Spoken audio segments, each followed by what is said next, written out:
काही महिन्यांपूर्वी राज्यातल्या शाळांमध्ये हिंदी भाषा सक्तीची केली जाऊ नये यासाठी मनसेनं राज ठाकरेंनी आक्रमक भूमिका घेतलेली होती।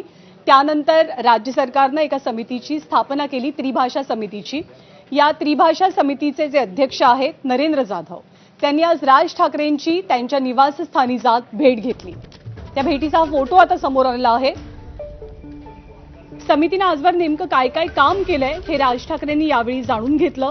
सोबतच हिंदी भाषा ही तिसरी भाषा म्हणून चालू शकेल, पण पहिली ते चौथी हिंदीची सक्ती नको असं राज ठाकरेंनी ठामपणे सांगितल्याचं नरेंद्र जाधवांनी म्हटलंय।